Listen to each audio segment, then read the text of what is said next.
Bapak Ibu sekalian, saat perintah puasa itu diturunkan, hal pertama yang disampaikan oleh Nabi Shallallahu Alaihi Wasallam kepada para sahabat beliau pada masa itu dan berkelanjutan sampai kepada kita saat ini adalah menerangkan diantaranya tentang keutamaan Ramadan. Untuk menjawab sekaligus mengentaskan hoaks yang pada saat itu dibangun oleh orang-orang Yahudi yang tinggal di Madinah. Jadi ketika mereka mengatakan orang Islam tuh nggak punya puasa, ikut kita. Ini puasa yang hebat, puasa yang bagus. Dijawab oleh Allah. Turunlah perintah, ya ayyuhalladzina amanu kutiba alaikumus syiyam kama kutiba alal ladzina min qablikum la'allakum tattaqun. Setelah itu apa yang terjadi? Buka Sahih Al-Bukhari. Kitab yang ke-30. Kitabus Shaum. Posisi hadis yang nomor yang kedua di topik ini, riwayat dari Talhah bin Ubaidillah radhiyallahu taala anhu qala Rasulullah sallallahu alaihi wasallam. Perhatikan, ini kalimat pertama yang disampaikan Nabi menyambut kewajiban puasa. As-siyamu junnatun fala yarfuth wala yajhal. Wa ini imru'un qatalahu aw syatamahu falyaqul inni sha'imun marwataini. La khulufu famis sha'imi atyabu 'indallahi yaumal qiyamati min rihil miski. Yatruku ta'amahu wa syarabahu wa syahwatahu min ajli. Ini poinnya.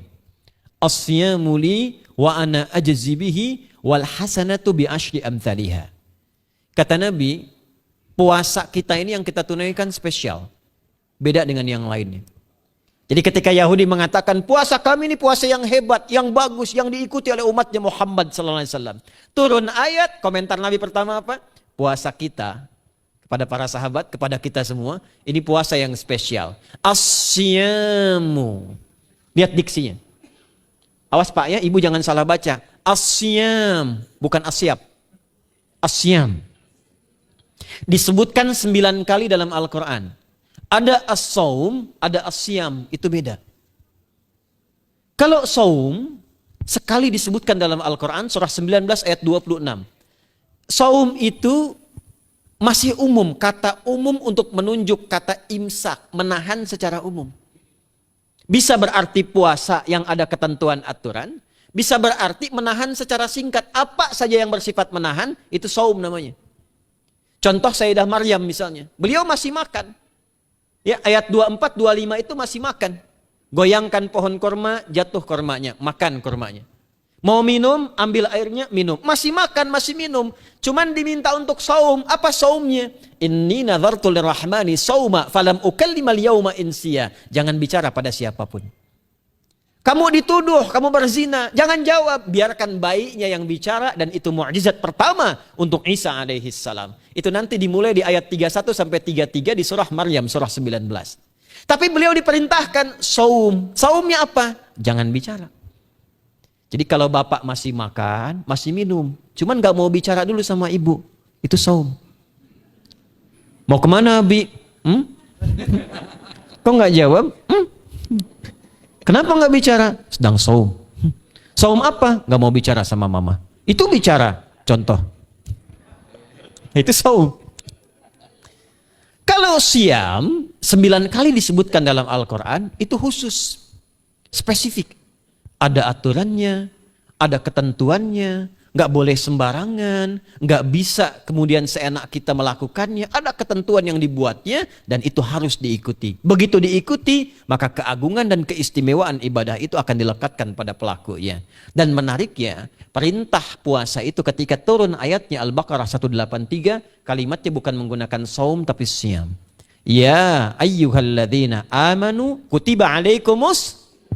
Nah kata Nabi, asyamu junnatun. Kalau benar puasa kita ini, kita tunaikan yang Ramadan ini, maka dia akan melahirkan satu yang tidak ditemukan pada ibadah lain, yaitu junnah. Ada jinnah, ada jannah, ada junnah. Itu beda. Tapi semua katanya, itu hurufnya sama, cuma harokatnya beda. Coba lihat ya. Ada junnah, jinnah, dan jannah. Jannah artinya apa? Surga. Jinnah artinya apa? Jin. Jamak dari kata jin. Minal jinnati wan nas. Baik ya. Ada junnah. perisai. Itu ketiga-tiganya bersumber berasal dari huruf jim, nun, kemudian ta. Dalam bahasa Arab, setiap ada huruf dimulai dengan jim dan nun, itu pasti tersembunyi, gak kelihatan. Saya ulang ya. Setiap ada huruf dimulai dengan jim dan nun, kalimatnya itu pasti gak nampak, gak kelihatan. Janin, kenapa disebut janin? Karena masih tersembunyi dalam rahim ibundanya, gak kelihatan. Begitu keluar, tampak jadi bashar, jadi bayi yang terlihat. Jin, kenapa disebut dengan jin? Karena gak nampak. Makanya fitrah jin itu Pak, Ibu, fitrahnya tersembunyi. Jadi kalau ada jin melakukan penampakan, itu jin sedang punya masalah. Betul, itu nyata. Dan yang lebih punya masalah, ada orang-orang manusia yang mencari-cari penampakan jin. Itu sedang kurang sehat itu. Ya, betul. Karena jin itu dipasangkan di Al-Quran dengan ins. 18 kali pasangan ini disebutkan. Itu lawannya langsung. Jadi jin tersembunyi, ins nampak. Ins itu kelihatan, makanya makhluknya tampak. Jadi kalau ibu ada bapaknya pulang ke rumah sembunyi-sembunyi, itu bapak sedang menjadi bukan.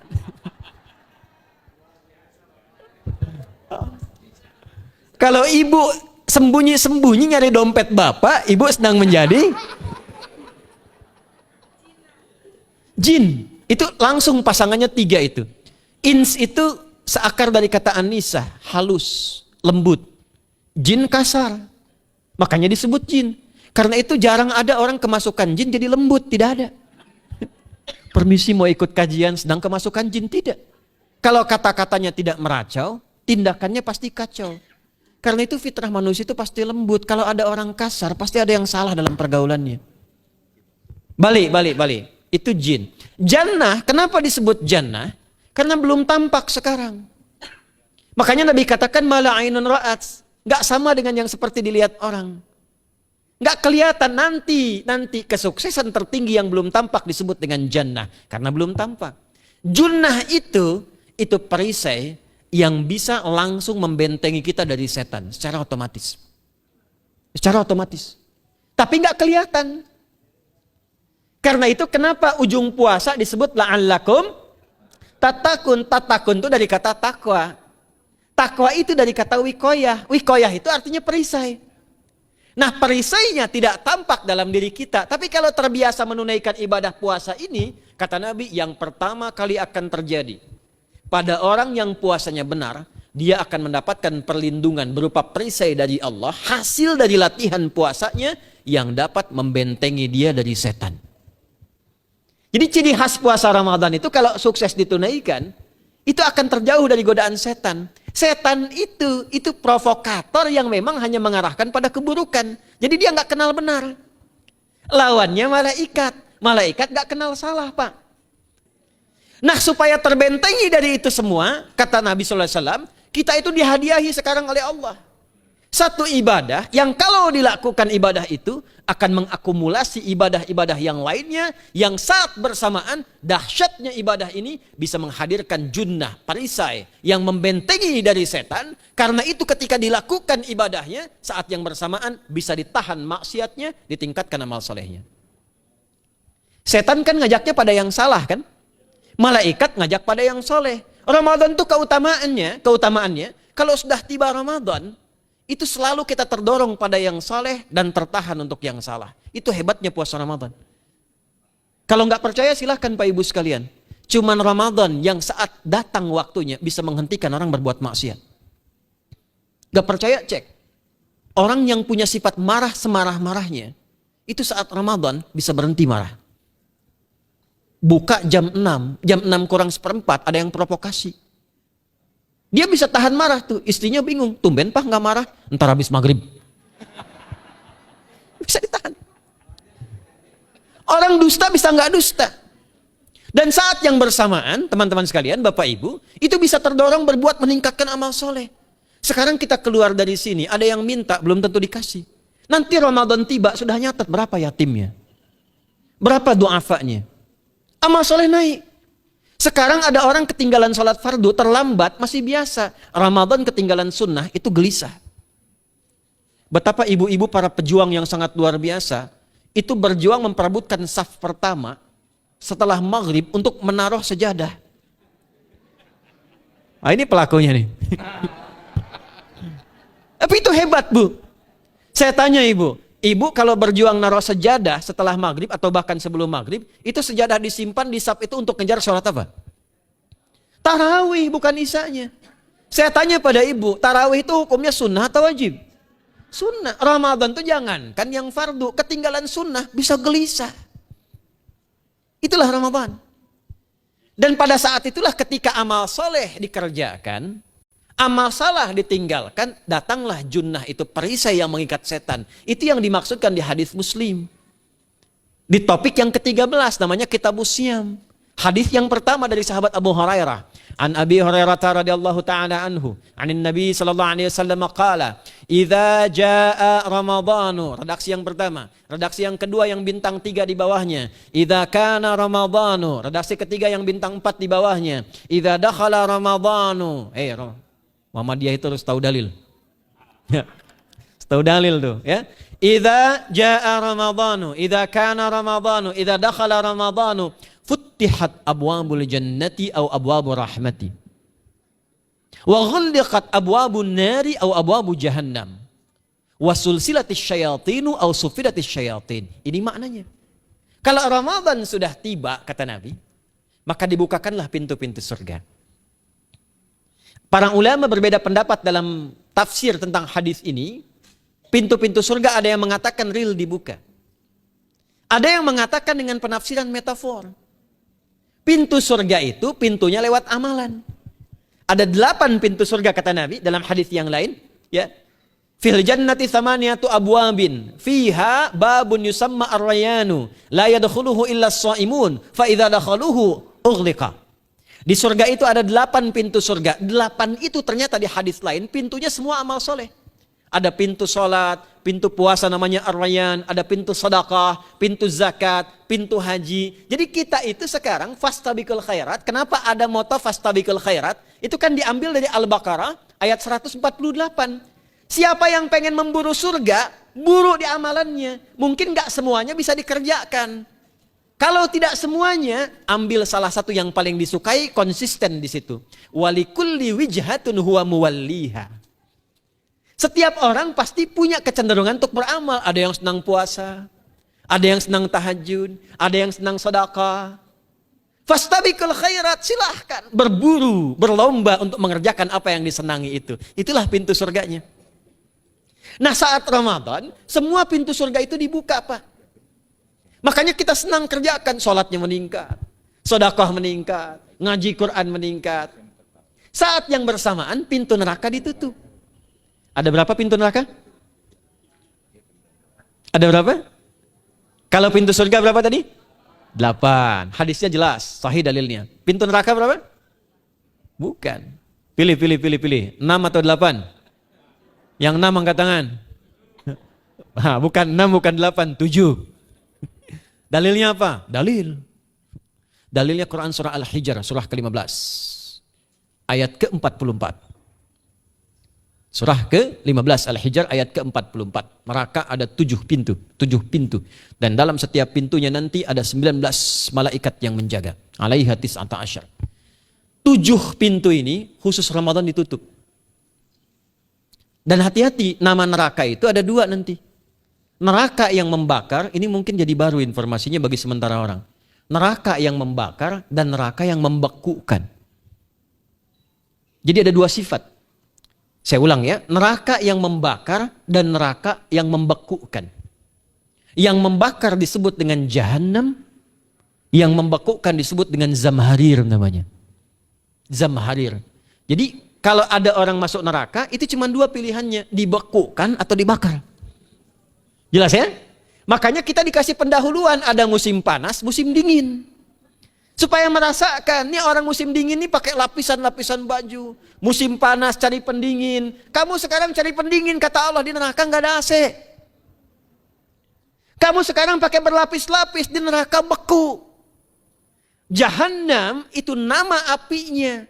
Jadi nar yang membakar itu nama apinya Jahannam. Jahannam itu nama apinya. Untuk membedakan dengan api yang ada di dunia dan api yang bahan bakarnya jin dan setan saat diciptakan. Setan itu dicipta dari api. Ya, setan kan asalnya dari iblis. Iblis dari jin. Setan Al-Baqarah ayat 36. Dari iblis Al-Baqarah 34. Iblis dari jin, Quran surah Al-Kahf ayat 50. Kana minal jinni fafasaqa an amri rabbi. Jin dari api yang menyambar-nyambar, Quran surah 15 ayat 27. Wal janna khalaqnahu min naris samum. Karena narnya narus samum, maka apinya mesti beda. Karena itulah nanti nerakanya yang membakar disebut dengan jahannam. Pintunya 7, namanya banyak. Ada sa'ir, ada lava, ada neraka hutamah. 7 pintu, besarnya disebut dengan jahannam. Khusus Ramadan tutup. Ramadan tutup. Wasulsilati syayatin. Setan itu dibelenggu, diikat rapat. Bagi orang yang mau puasa, benar.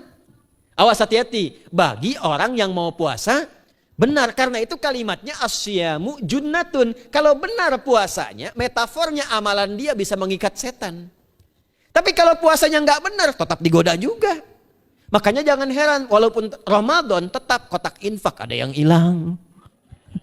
Sendal ada yang hilang. Karena puasanya bukan siam, puasanya saum. Sedangkan diksi Nabi yang mengatakan asyamu junnatun.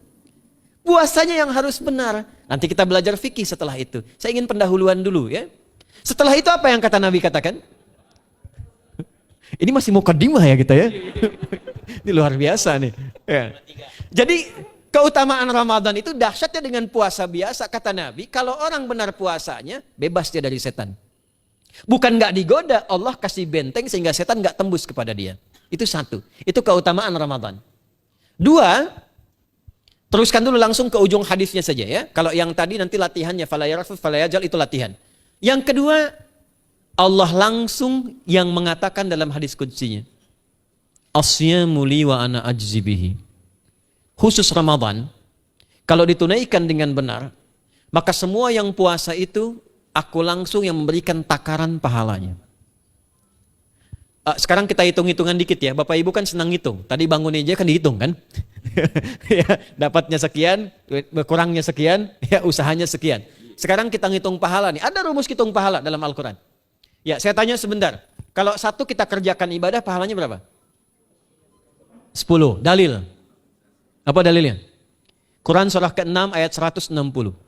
Man jaa baik bil hasanati falahu asyru amthaliha. Siapa yang melakukan satu perbuatan hasanah. Hasanah itu perbuatan baik yang bernilai pahala. Itu hasanah namanya. Pahalanya disebut ajrun namanya.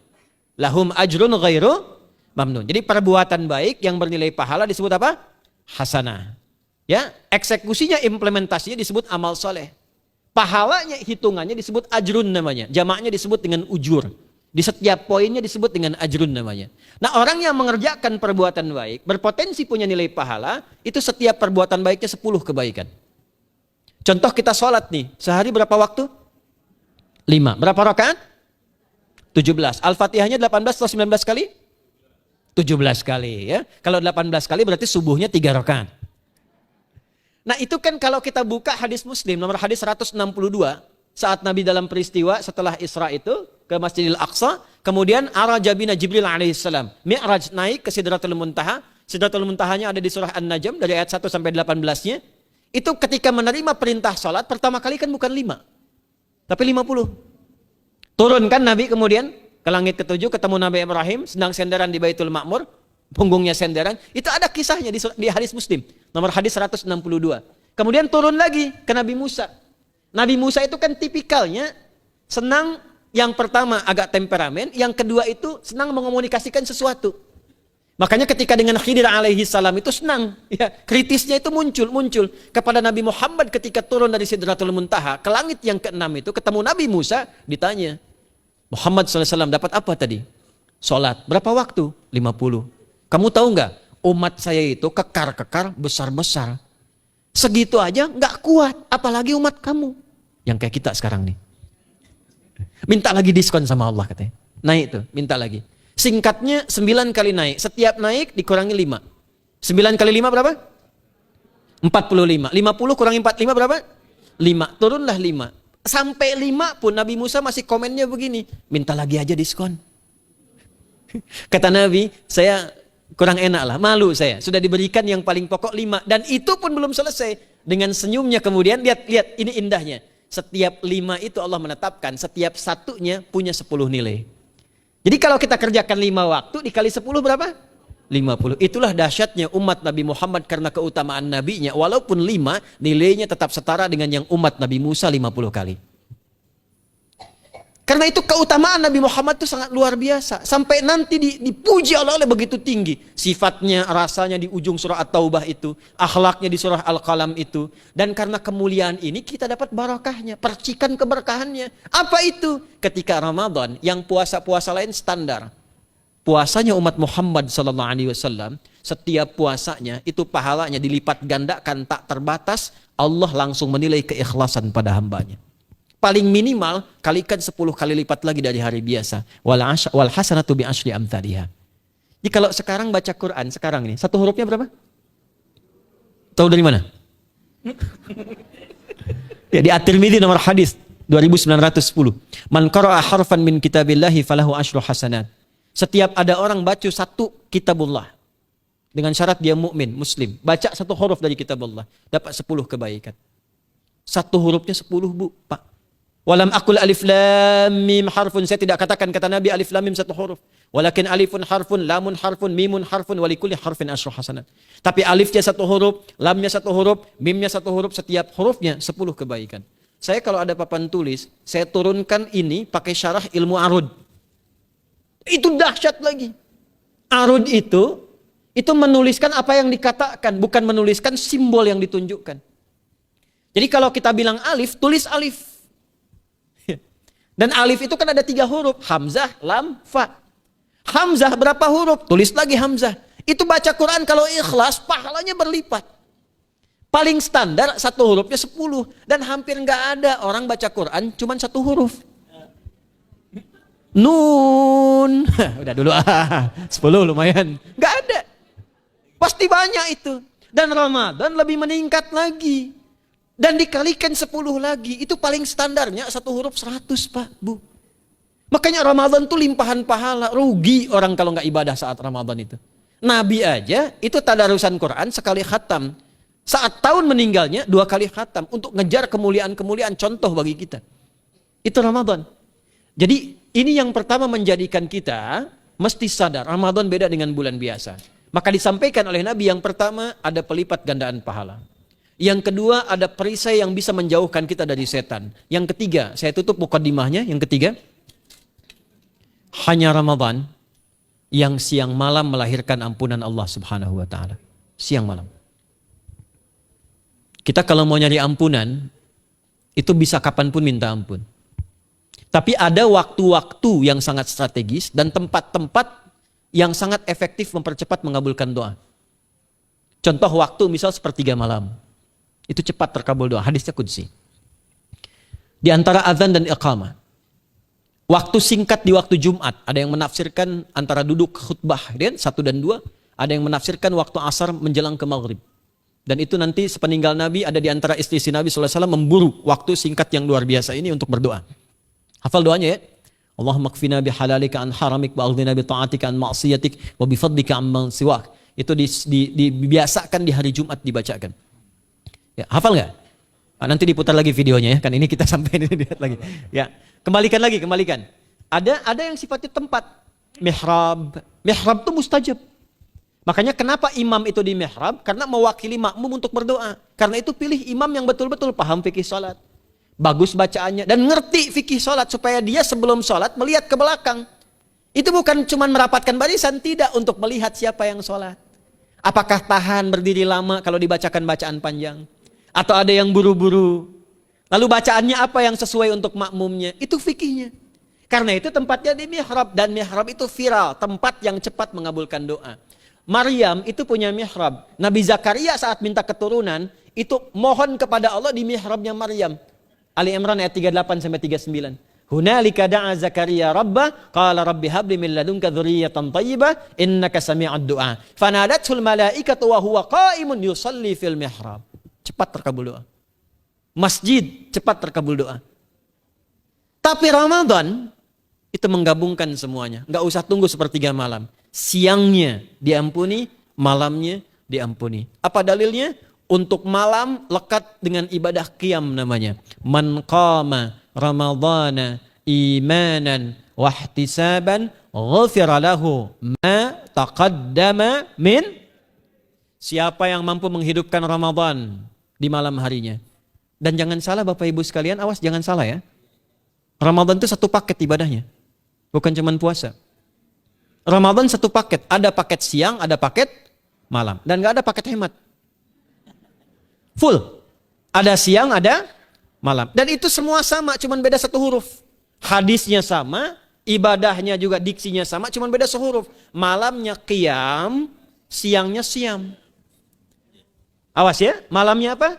Qiyam, siangnya apa? Siam. Cuman beda satu huruf. Dan itu satu paket. Jadi kalau Anda tertinggal, jangan Anda lah, jangan kita. Kalau ada orang yang tidak mengerjakan semalam, misalnya qiyamnya, cuman siamnya, sah puasanya, benar sesuai rukun, sah. Cuman tidak sempurna keutamaan Ramadannya. Karena itu Allah mengatakan kalau sedang puasa, sempurnakan dengan ibadah malamnya. Itu ada di Al-Baqarah ayat 187. Tsumma atimmus siyama ilal lail. Muqaddimatul lail maghribnya untuk puasa, lail atasnya untuk qiyam. Orang yang mampu menghidupkan ibadah malam, jangan salah ya. Nanti kita mulai puasa, insya Allah yang pertama dimulai ibadah malam. Qiyam. Bukan siam. Jadi jangan terlampau soleh, puasanya nanti nunggu fajar. Malam itu qiyam. Nah qiyam ini ada potensi ampunan dosa Pak Bu. Jadi kalau kita manfaatkan ibadah ini dengan benar, misal ya, kita kan nggak tahu ajal nih. Tiba kemudian kita manfaatkan qiyam bangun, ditunaikan dengan benar, itu Masya Allah. Meninggal misal dalam sujud, itu jaminannya, ghufira lahu ma taqaddama min dzambi. Siapa yang benar ibadah qiyamnya, sampai detik itu, ditunaikan karena imannya, ikhlas karena Allah, saat bersamaan dia introspeksi diri, begitu dia tunaikan, misal dia meninggal, misal saja, semua dosa-dosa yang pernah dia tunaikan diampuni pada saat itu. Ma itu tanpa batas. Ma taqaddama min dzambi. Ma semua yang pernah dia kerjakan dalam hidupnya. Karena itu viral. Sayyidah Aisyah itu pernah minta petunjuk pada Nabi di hadis Muslim. Bertanya pada Rasulullah, "Ya Rasulullah, kalau malamnya saya pengen ibadah dan qadar Allah bertepatan dengan malam Al-Qadar, apa yang saya minta?"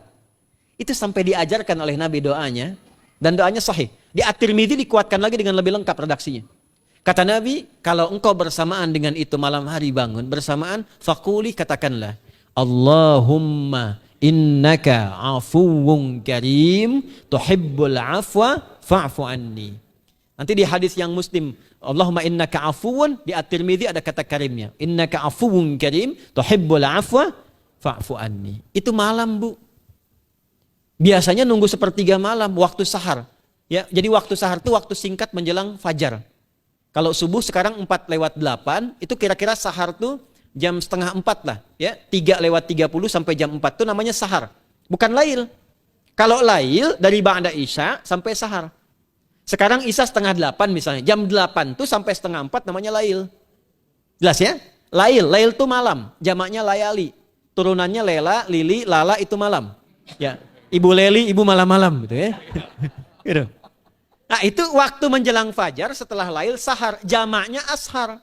Ashar itu disampaikan di Al-Quran, waktu terbaik untuk istighfar.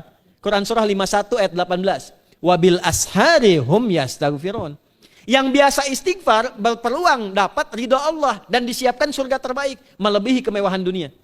Itu ada di ayat ke-16, 17, 18. Ya, dari ayat 15-nya, 16-nya, 17-nya adalah untuk yang saharnya, 16-nya itu kalimatnya. Ya, 16-nya yang dengan mengatakan Rabbana amanna faghfir lana dzunubana wa qina adzabannar. Ayat 17-nya as-sabirina was-sadiqina wal qanitina wal munfiqina wal mustaghfirina bil ashar. Itu hari biasa seperti sekarang. Ramadan dari ba'da isya sampai terus lagi sampai masuk waktu fajar, siangnya pun masih ada ampunan Allah. Man shoma ramadhana imanan wahtisaban ghufira lahu ma taqaddama min. Saya tanya sekarang, siapa yang enggak punya dosa boleh angkat tangan? Yang dosanya banyak boleh angkat tangan. Tuh, saking banyaknya kita nggak bisa ngangkat. Sekarang rubah kalimatnya. Yang ingin masuk surga angkat tangan. Masya Allah. Yang ingin surga Firdaus angkat tangan. Tuh. Maka ironi itu tampak dalam perilaku kita. pengen ke surga, tingkatan Firdaus, tapi ngaku dosa banyak. Itu dia. Maka Allah punya sifat Rahman dan Rahim. Rahman untuk dunia, Rahim untuk akhirat. Maka diberikanlah kesempatan Ramadan untuk menggugurkan semua dosa itu. Karena itulah Bapak Ibu sekalian, penting kita menyiapkan, karena nunggu Ramadan itu nggak mudah. Dan nggak semua orang itu akan sampai kepada momen yang dimaksudkan. Karena itulah malaikat Jibril itu langsung komen. Ya, jadi ada dua riwayat nih, Nabi yang berdoa, malaikat yang mengaminkan, ada malaikat yang berdoa, Nabi yang mengaminkan. Jadi Nabi akan naik memberikan tausiah di mimbarnya. Mimbar Nabi itu ada 3 gundakan. Begitu naik ke gundakan pertama, ada 3 gundakan. Lalu tibalah kemudian beliau bersabda. Ada riwayat Nabi yang berkata, malaikat mengaminkan. Ada riwayat sebaliknya, malaikat yang berkata, Nabi mengaminkan. Raghima'an forajulin. Awas, hati-hati nih. Raghima'an forajulin. Liman adraka Ramadhana falam yughfar lahu. Terhina di hadapan Allah Subhanahu wa taala. Kotor dirinya. Bu'dan, jauh dari rahmat Allah. Liman adraka Ramadhana, siapa yang sudah disampaikan ke bulan Ramadan falam yughfar lahu, tapi tak mampu mendapat ampunan Allah Subhanahu wa taala. Karena itulah saya ingin cepat. Satu, kenapa Ramadan istimewa? Karena ada ampunan Allah yang sangat luar biasa. Kenapa Ramadan istimewa? Karena ada pelipat gandaan pahala. Kenapa Ramadan istimewa? Karena ada peluang untuk menjauhkan dari setan. Dan yang terakhir, Ramadan istimewa karena semua waktu siang dan malam mempercepat terkabulnya doa. Itu yang dijamin di ayat 186 dalam rangkaian ayat Siyam dari ayat 183 sampai 187. Ayat 186-nya khusus untuk mempercepat terkabulnya doa. Wa idza sa'alaka 'ibadi 'anni fa inni qarib. Ujibu da'watad da'i idza da'an. Falyastajibu li wal yu'minu bi la'allahum yarshudun. Tafsirnya apa? Hadis Nabi sallallahu alaihi wasallam. Thalathatun la turaddu da'watuhum. Al-imamul 'adil was-sha'ima hatta yuftira. Wa da'watul mazlum. 3 golongan yang doanya sulit sekali ditolak. Yang pertama imam yang adil, yang kedua adalah orang puasa sampai berbuka, dan ketiga doa orang yang terzalimi. Jadi kalau Bapak Ibu pengen cepat dikabulkan doanya secepat kilat, maka jadilah pemimpin yang adil. Kalau belum mampu, latihan puasa. Kalau belum mampu lagi, banyak-banyak terzalimi dan berdoa. Ya.